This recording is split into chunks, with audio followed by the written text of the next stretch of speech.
नमस्कार, हिंदी प्रतियोगिता के यूट्यूब चैनल में आपका स्वागत है। आज हम डिस्कस करेंगे भारत की अंतर्राष्ट्रीय सीमा और उसके पड़ोसी देश। तो वीडियो को ध्यान से देखें और यकीन मानिए वीडियो के एंड तक ये टॉपिक आपके ज़ुबान पे होगा। इससे पहले अगर आपने चैनल को सब्सक्राइब नहीं किया है तो चैनल को सब्सक्राइब करें और नीचे दिए हुए बेल आइकन को प्रेस करें ताकि आपको आने वाले वीडियो की नोटिफिकेशन मिलती रहे। तो शुरू करते हैं भारत की अंतर्राष्ट्रीय सीमा और पड़ोसी देश। तो देखिए भारत की कुल 15,200 किलोमीटर सीमा रेखा जो है वो 92 जिलों और 17 राज्यों से होकर गुजरती है। तो भारत की कुल सीमा रेखा कितनी है? तो 15,200 किलोमीटर जो है भारत की सीमा रेखा है, जिससे 92 जो है 92 जिलों और 17 राज्यों से होकर गुजरती है। कितने जिले हैं? 92 जिले और 17 राज्यों से होकर भारत की सीमा रेखा जो है वो गुजरती है। और इसके बाद है कि भारत की तटीय सीमा कितनी है? तो भारत की तटीय सीमा जो है 7,516 किलोमीटर है, जो 9 राज्यों और 4 केंद्रीय शासित प्रदेशों को स्पर्श करती है। और केवल प्रायद्वीप भारत की तटीय सीमा रेखा जो है 6,100 किलोमीटर है। बाकी देखिए जो भारत की सीमा रेखा है वो तो थी 15,200, तटीय सीमा रेखा 5,000 7,516 किलोमीटर और प्रायद्वीपीय भारत की जो तटीय सीमा है वो है 6,100 किलोमीटर। तो ये आप बिल्कुल ध्यान से इस टॉपिक को देखिए और समझिए और अपने दिमाग में एकदम बिठा दीजिए। तो इसके बाद है भारत के केवल 5 राज्य ऐसे हैं जो किसी भी अंतर्राष्ट्रीय सीमा रेखा या फिर तट रेखा को स्पर्श नहीं करते हैं। कितने राज्य हैं? 5 राज्य। और वो 5 राज्य कौन-कौन से हैं? तो ये 5 राज्य हैं हरियाणा, मध्य प्रदेश, झारखंड, छत्तीसगढ़ और तेलंगाना। तो ये जो 5 राज्य हैं, इन्हें आप बिल्कुल अपने दिमाग में बिठा लीजिए और जैसे भी कई बार एग्ज़ाम में पूछा जाता है, तो ये आपके टिप पर होने चाहिए। तो एकदम से आपको याद होने चाहिए कि कौन-कौन से 5 राज्य हैं, जो किसी भी अंतर्राष्ट्रीय सीमा या तटरेखा को स्पर्श नहीं करते हैं। तो हरियाणा, मध्य प्रदेश, झारखंड, छत्तीसगढ़, तेलंगाना। तो ये 5 राज्य ऐसे हैं, जो किसी भी अंतर्राष्ट्रीय रेखा या तटरेखा को स्पर्श नहीं करते हैं। इसके बाद है भारतीय राज्यों में जो है गुजरात, गुजरात की तटरेखा जो है वो सबसे लंबी तटरेखा है। किसकी रेखा सबसे लंबी है? गुजरात की जो तटरेखा है वो सबसे लंबी है। और इसके बाद दूसरे नंबर पर जो है वो आंध्र प्रदेश आता है। तो आंध्र प्रदेश जो है गुजरात के बाद आंध्र प्रदेश की तटरेखा जो है वो सबसे लंबी तटरेखा है। त्रिपुरा एक ऐसा राज्य है जो तीनों तरफ से बांग्लादेश से घिरा हुआ है। अगर एग्जाम में आपसे प्रश्न पूछ लिया जाए कि त्रिपुरा को किस देश ने तीनों तरफ से घिरा हुआ है, तो बांग्लादेश ने घिरा है। या फिर ऐसे भी प्रश्न पूछा जा सकता है कि बांग्लादेश ने किस राज्य को तीनों तरफ से घिरा हुआ है, तो किसे घिरा है? त्रिपुरा को। तो ये भी याद रखें। इसके बाद है भारत के 7 पड़ोसी देश जो है भारत की थल सीमा को स्पर्श करते हैं। तो कितने देश जो हैं वो भारत की थल सीमा को स्पर्श करते हैं? तो कुल 7 पड़ोसी देश हैं। अब ये 7 पड़ोसी देश कौन से हैं? तो 7 पड़ोसी देश हैं पाकिस्तान, चीन, नेपाल, भूटान, बांग्लादेश, भूटान और म्यांमार। इसके बाद है अफ़गानिस्तान। तो पाकिस्तान से लेकर अफ़गानिस्तान तक 7 जो देश हैं, जो भारत की तट तटरेखा को स्पर्श करते हैं। तो पाकिस्तान, चीन, नेपाल, बांग्लादेश, भूटान, म्यांमार, अफ़गानिस्तान, ये 7 देश जो है आप याद कर लीजिए। इसके बाद है भारत की सबसे लंबी अंतर्राष्ट्रीय सीमा जो है बांग्लादेश के साथ लगती है।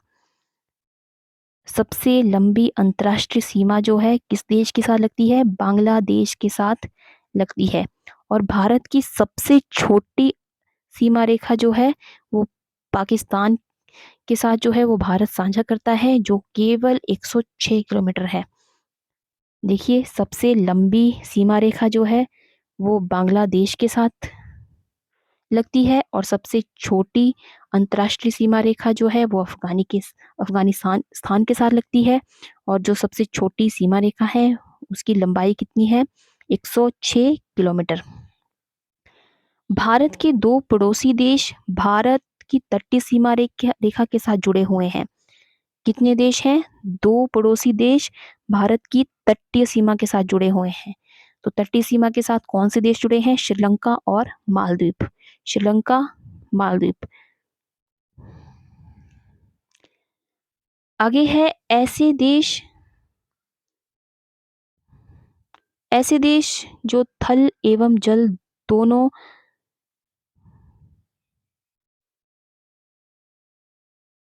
थल और जल दोनों सीमा बनाते हैं। ऐसे देश जो थल और जल दोनों सीमा बनाते हैं वो कौन से देश हैं? तीन देश हैं, पाकिस्तान, बांग्लादेश और म्यांमार। एग्जाम में पूछा जाएगा ऐसे कौन से देश है जो थल और जल दोनों सीमा बनाते हैं? तो पाकिस्तान, बांग्लादेश, म्यांमार। पाकिस्तान, बांग्लादेश और म्यांमार। तो ये आप याद कर लीजिए। आगे है पाकिस्तान के साथ भारत के तीन राज्य और दो केंद्र शासित प्रदेश सीमा साझा करते हैं। तो पाकिस्तान के साथ भारत के तीन ऐसे राज्य हैं जो पाकिस्तान के साथ अपनी जो है सीमा साझा करते हैं। तीन राज्य है और दो केंद्र शासित प्रदेश है। अब ये तीन राज्य और दो केंद्र शासित प्रदेश कौन कौन से हैं? तीन राज्य तो है पंजाब, राजस्थान और गुजरात।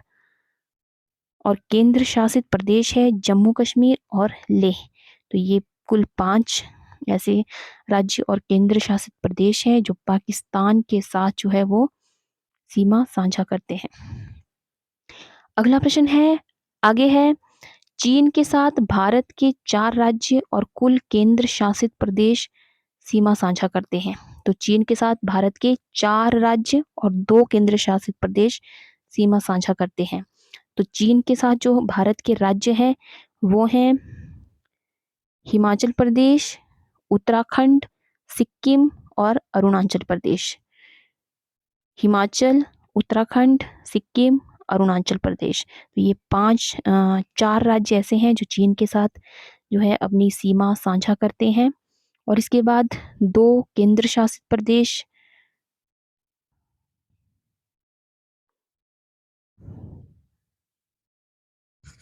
तो केंद्र शासित प्रदेश में है लेह और लेह लद्दाख और जम्मू कश्मीर। यहाँ पर नहीं दिया गया है तो जम्मू कश्मीर के साथ भी जो है सीमा साझा करता है।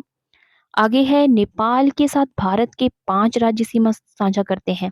तो नेपाल के साथ जो पांच राज्य सीमा अपनी साझा करते हैं वो है उत्तराखंड, उत्तर प्रदेश, बिहार, सिक्किम और पश्चिम बंगाल। कौन कौन से हैं? उत्तराखंड, उत्तर प्रदेश, बिहार, सिक्किम और पश्चिम बंगाल जो है ये सभी पांच राज्य जो है नेपाल के साथ अपनी सीमा साझा करते हैं। यहाँ तक क्लियर है? तो आगे चलते हैं। अब आता है भूटान। भूटान के साथ जो है भारत के चार राज्य सीमा साझा करते हैं। अब ये चार राज्य कौन से हैं? तो पश्चिम बंगाल, सिक्किम, अरुणाचल प्रदेश और असम। तो पश्चिम बंगाल, सिक्किम, अरुणाचल प्रदेश और असम जो है वो भूटान के साथ अपनी सीमा राज्य सीमा जो है वो साझा करते हैं। फिर आता है म्यांमार। म्यांमार के साथ जो है भारत की चार राज्य सीमा साझा करते हैं। अब ये जो म्यांमार के साथ जो चार राज्य सीमा साझा करते हैं वो है अरुणाचल प्रदेश, नागालैंड, मणिपुर और मिजोरम। तो यहाँ तक आपका क्लियर हो गया होगा। तो आगे है अफगानिस्तान।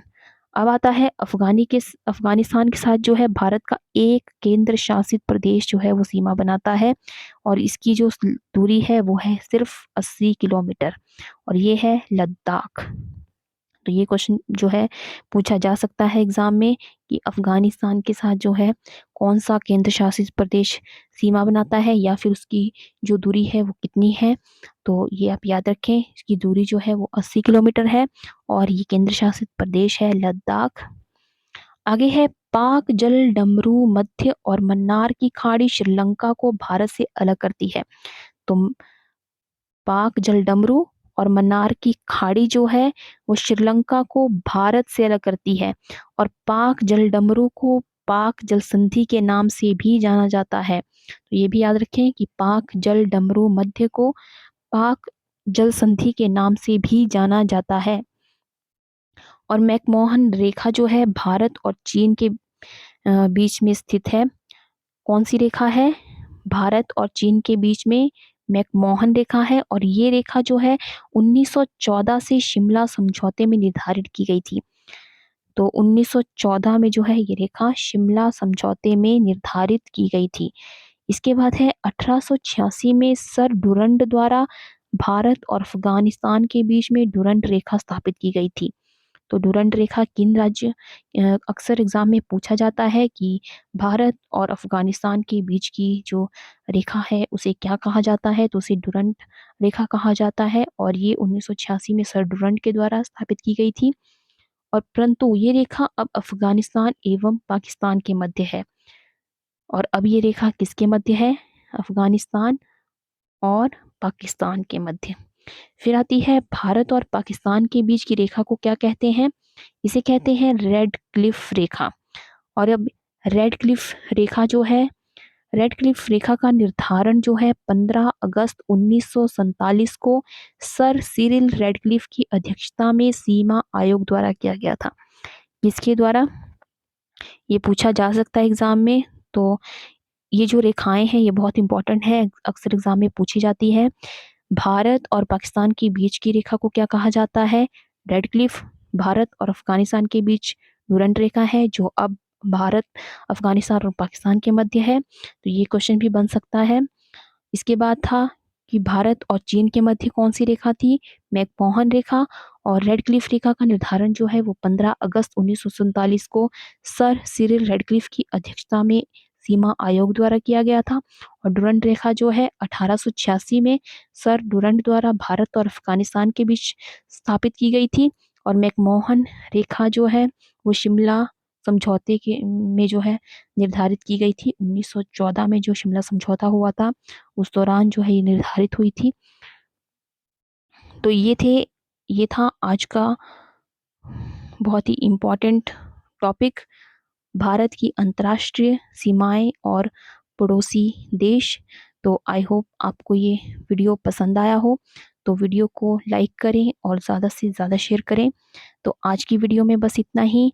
अगर ऐसे ही टॉपिक आप चाहते हैं तो वीडियो को लाइक करना बिल्कुल ना भूलें, और कमेंट सेक्शन में भी बताएं कि आपको ऐसे ही टॉपिक अगर आपको अच्छे लगते हैं, अगर आपको और भी टॉपिक चाहिए तो प्लीज़ कमेंट सेक्शन में अपने सजेशन ज़रूर दें। तो आज की वीडियो में बस इतना ही। मिलते हैं एक नई वीडियो में कुछ नए प्रश्नों के साथ। तब तक के लिए जय हिंद, जय भारत।